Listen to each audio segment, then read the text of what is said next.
गुजरात की संस्कार नगरी वडोदरा की राजनीति से इस वक्त की बड़ी खबर सामने आ रही है। वडोदरा के पूर्व मेयर और भारतीय जनता पार्टी के कद्दावर नेता नीलेश राठौड़ ने अपने खिलाफ रचे गए चरित्र हनन के एक बड़े राजनीतिक षड्यंत्र के खिलाफ सीधे कोर्ट का दरवाज़ा खटखटाया है। पूर्व मेयर ने पूर्व कॉरपोरेटर और शासक पक्ष के पूर्व नेता अल्पेश लिंबाजिया समेत 3 लोगों के खिलाफ क्रिमिनल यानी कि गुनाहित मानहानि की सीधी कानूनी कार्यवाही शुरू कर दी है। आपको बता दें कि वडोदरा कोर्ट के जज BM राज की अदालत में भारतीय नागरिक सुरक्षा संहिता 2023 की धारा 223 के तहत एक प्राइवेट क्रिमिनल कंप्लेन दर्ज कराई गई है। पूर्व मेयर के कानूनी सलाहकार एडवोकेट अमीश जे दादावाला ने कोर्ट में इस मामले की गंभीरता को लेकर जोरदार दलील पेश की। कोर्ट ने इस शिकायत की कानूनी ग्राह्यता को स्वीकार करते हुए इसे न्यायिक जांच के दायरे में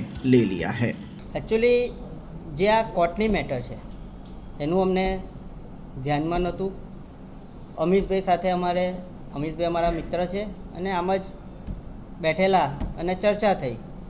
मैं अमीशभाई ने कीधुं कि भाई આવી રીતના આ કેસની અંદર કંઈક થઈ શકે એમ છે, આ રીતનું ચાલી રહ્યું છે। એટલે અમીશભાઈએ મને કીધું કે ભાઈ તમે તમારા બધા ડોક્યુમેન્ટ મને જે તે ફરિયાદ થઈ છે એના ડોક્યુમેન્ટ છે, જે બી થયું છે બધાના કાગળ મને આપો। એટલે જે FRIની કોપી હતી એ બધું મેં એમને આપ્યું અને એમને મને કીધું કે ટેકનિકલી આપણાથી આ રીતે આગળ વધાશે અને તમારે લડવું હશે તો તમારે લડાશે અને આપણું પહેલેથી નક્કી જ હતું કે આ લડાઈ આપણે લડવાની જ છે। તો અમીશભાઈએ જે પ્રમાણે અમને સલાહ આપી એ પ્રમાણે અમે આગળ વધ્યા છે।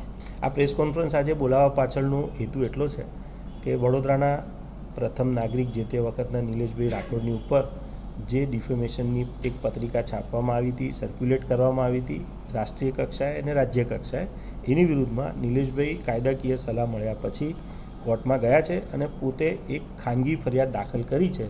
એ બાબતની જાણકારી મીડિયા મિત્રો થ્રુ વડોદરાની પ્રજાને, ગુજરાતની પ્રજાને અને દેશની પ્રજાને જાણકારી થાય એવા એક હેતુ સાથે આપણે ભેગા થયા છે। અમે લોકોએ પ્રાઇવેટ ફરિયાદ ભારતીય નાગરિક સુરક્ષા સંહિતાની કલમ 223 મુજબ બદનક્ષીનો દાવો અમે કોર્ટમાં ક્રિમિનલ તરીકે દાખલ કર્યો છે।